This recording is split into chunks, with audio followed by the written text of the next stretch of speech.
दुनिया फुटबॉल पर होगा किसका राज? सबसे बड़ा टाकरा होगा आज रात। स्पेन और अर्जेंटीना फाइनल में मदे मुकाबिल। हिकमत अमली, आसाब और महारत का सख्त इम्तिहान होगा। 90 मिनट तक कांटेदार मुकाबले की तवक्को। मैच इजाफी वक्त में जाएगा या पेनल्टी शूटआउट से होगा फैसला। करोड़ों शायकीन बेताब नजरें न्यू जर्सी स्टेडियम पर जम गईं। दिफाई चैंपियन अर्जेंटीना 7वीं मरतबा फाइनल खेलने मैदान में उतरेगा।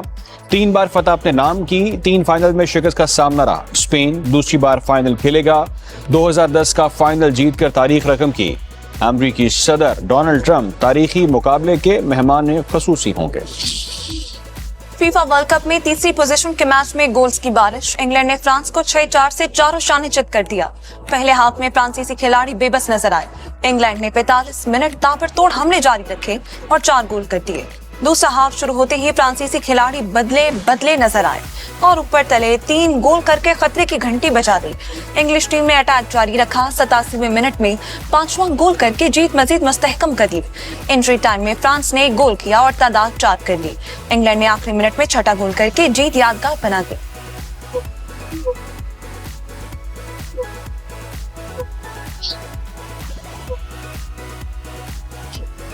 इंग्लैंड का पहली बार फीफा वर्ल्ड कप में तीसरा नंबर। इंग्लैंड 1990 में इटली और 2018 में बेल्जियम से शिकस्त खाकर चौथे नंबर पर रहा। मुसलसल 2 बार वर्ल्ड कप फाइनल खेलने वाले फ्रांस ने दूसरी बार चौथी पोजीशन हासिल की। 1982 में पोलैंड ने फ्रांस को शिकस्त देकर चौथे नंबर पर धकेल दिया था। फ्रांस 1958 और 1986 के फीफा वर्ल्ड कप में तीसरी पोजीशन पर रहा।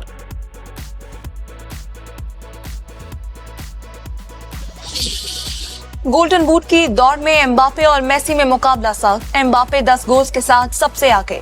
मेसी के 8 गोल्स। एम्बापे इंग्लैंड के खिलाफ 2 गोल्स करके फीफा वर्ल्ड कप में सबसे ज्यादा 22 गोल करने वाले पहले फुटबॉलर बन गए। लियोनेल मेसी की वर्ल्ड कप के मैचेस में गोल्स की तादाद 21 है।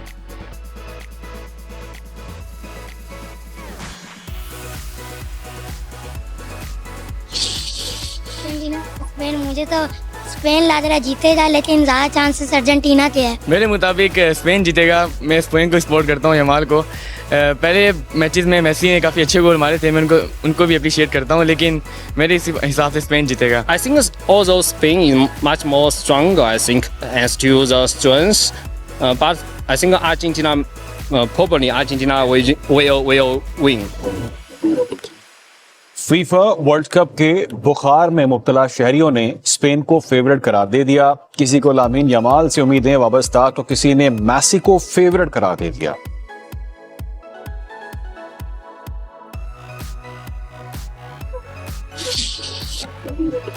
अमेरिका की मुसलसल 8वें रोज ईरान पर बमबारी। अमेरिकी सेंट्रल कमांड के मुताबिक हमलों का मकसद आबनाए हुर्मस में तजारती जहाज रानी को दरपेश खतरात को कम करना और गुज़िश्ता रात और दिन में अमेरिकी एहलकारों पर हमलों में मुलविस ईरानी पासदारान इनकलाब को सजा देना है। मजीद कहा, सदर ट्रंप की हिदायत पर हमले ईरानी फौजी कुव्वत को कम करने के लिए जारी।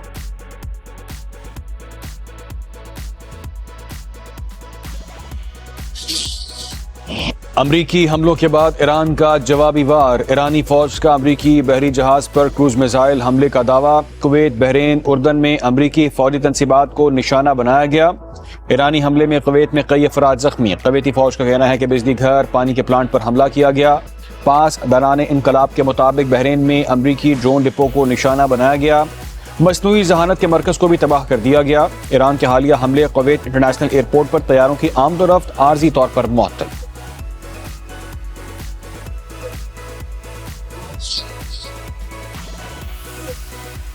पाकिस्तान है तो सब कुछ है, ये बात सबको समझ लेनी चाहिए। बानी पीटीआई की बहन के बयान पर अफसोस हुआ। उनके बयानात भारतीय मीडिया की जीनत बने। वफाकी वज़ीर इत्तलात अतातार का लाहौर में तकरीब से खिताब। बोले, मार्का हक में फतह उन्हें हजम नहीं हो रही। सीटें कम करने की नहीं बल्कि कश्मीर को और कमजोर करने की साजिश की गई। घेराव, जलाओ और तशद्दुद की सियासत का खात्मा होगा। मनफी हथकंडे इस्तेमाल करने वालों की सियासत खत्म हो चुकी। पाकिस्तान मुसलसल तरक्की की राह पर गामज़न है। आज भी ये एक टेस्ट केस है दुनिया के लिए कि पाकिस्तान ने किस तरह इंडिया को मार्का हक में धूल जटाई। नौरीन नियाजी का ये बयान, ये इसकी जितनी भी मजम्मत की जाए, ये एक बड़ा शर्मनाक बयान है। कोई ऐसा मौका ज़ाया नहीं जाने देते जहां इनके दिलों में पाकिस्तान के खिलाफ जो नफरत है वो सामने ना आए। मौत के हक एक तारीखी कामयाबी है। नौरीन नियाजी का बयान पाकिस्तान की सालमियत, इज्जत और वक़ार के मुनाफी है। वफाकी वज़ीर तारिक फजल चौधरी की बानी पीटीआई की बहन के बयान की शदीद मज़म्मत। कहा, मौत के हक में पाकिस्तान की फतह ने पूरी दुनिया को हैरत में डाल दिया। अमरीकी सदर डोनाल्ड ट्रंप ने बारहा पाकिस्तान की फतह का जिक्र किया। तलाल चौधरी ने कहा, बानी पीटीआई और उनके ख़ानदान का हदफ पाकिस्तान को नुकसान पहुँचाना है। नौरीन नियाजी का बयान इंतहाई अफसोसनाक है। बानी पीटीआई और ख़ानदान के बच्चों की परवरिश हो या फंडिंग, बयानिया हमेशा पाकिस्तान मुखालिफ होता है। ये लॉबी पाकिस्तान की मईशत पर भी हमला आवर हुई। उनका हदफ सिर्फ इदारे नहीं बल्कि पाकिस्तान है। सियासत से ये पता चलता है कि इनका हदफ पाकिस्तान को नुकसान पहुंचाना है। इनका हदफ सिर्फ फौज नहीं है, इनका हदफ पाकिस्तान के सिर्फ अदारे नहीं है। ये हर उस चीज पर हमला आवर होते हैं जिससे पाकिस्तान कमजोर हो सके। तो मकसद इनका पाकिस्तान को कमजोर करना। इनकी दूसरी बहन भी इसी तरह की बातें कर चुकी हैं और ये नहीं हो सकता कि बार बार आपसे गलती हो। कानूनी कार्रवाई शुरू कर दी गई है। कोई खातून है या मर्द, कानून के मुताबिक कार्रवाई होगी। रियासती इदारों के खिलाफ झूठा और इश्तियाल अंगेज बयान देने का इल्जाम। National cyber crime investigation agency Islamabad ने बानी पीटीआई की हमशीरा नौरीन नियाजी को कल तलब कर लिया। नौरीन नियाजी ने यूट्यूब चैनल को इंटरव्यू में मार्का हक से मुतालिक मुतनाज़िर दावे किए। मार्का हक को अफवाज पाकिस्तान और मोदी का गठजोड़ करार दिया। तज्जियाकारों के मुताबिक ऐसे बयानात कौमी मफादात और रियासती मौक़िफ़ से मुतसादिम तासुर पैदा करते हैं। मुतनाज़िर बयानात से भारतीय बयानी को तक़वियत मिल सकती है।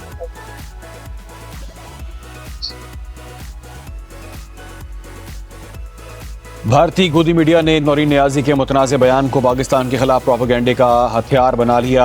रॉ से मुंसलिक भारतीय गोदी मीडिया नौरीन नियाजी के मौक़े हक से मुतालिक मुतनाज़ बयान को खबरों की जीनत बनाने लगा। बानी पीटीआई की बहन नौरीन नियाजी मुल्क दुश्मन एजेंडे पर भारतीय मीडिया के साथ मिलकर पाकिस्तान मुखालिफ मुहिम का हिस्सा बन चुकी हैं। DASPR की समर कैंप 2026 में शरीक तलबा और तलिबात के साथ खसूसी नशिस्त। पाकिस्तान भर के 18 से जायद शहरों के 9वीं और 12वीं जमात के 4000 से जायद तलबा और तलिबात शरीक। DASPR ने कौमी सलामती, दहशतगर्दी और दरपेश चैलेंजेस पर तफसीली रोशनी डाली। तलबा ने इस अज़म का इजहार किया कि दहशतगर्दी के खिलाफ पूरी कौम पाक अफवाज के शाना बशाना खड़ी है।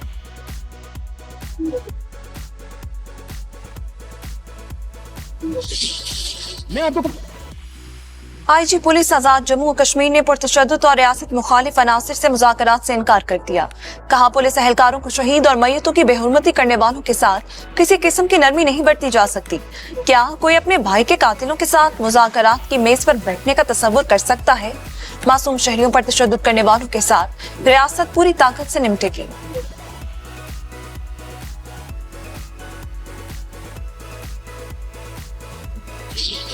हमारी रिक्वेस्ट है कि जो अदारे हैं हमारे, जो वहाँ पे इंतजामिया के साथ लोग हैं, ये हमारे ड्राइवर हजरात को उन्होंने मारा कूटा भी। इंतशार पसंद लोगों ने, इन लोगों ने डीजल भी निकाल दिया, मारा कूटा भी और जख्मी भी किया और तमाम सामान इनका लूट के दरख्वास्त लेके इनको हिफाजत तक वापस पहुँचाया जाए और उनको अपने बाल बच्चों के पास वापस पहुँचा दिया जाए। इसके अलावा हमारी मार्केट में जितने भी अड्डे मौजूद हैं, कोई भी अड्डा जो है ना जो बंद है, तमाम हजरात अपनी मर्जी से बंद किए हैं, किसी के ऊपर लोड नहीं था।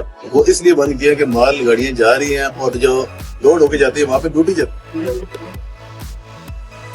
अवामी हकूक़ के नाम पर कायम कलदम जॉइंट एक्शन कमेटी की तकरीबी कार्रवाइयाँ हर गुजरते दिन के साथ अयां होने लगीं। कारोबारी हल्के भी कलदम कमेटी के इंतशारी एजेंडे का निशाना बनने लगे। नाम नहाद एहतजाज से कारोबारी सरगर्मियाँ मफलूज हो गईं। आज़ाद कश्मीर के ताजिर भी कलदम कमेटी की मकरूज सरगर्मियों से तंग आ चुके हैं।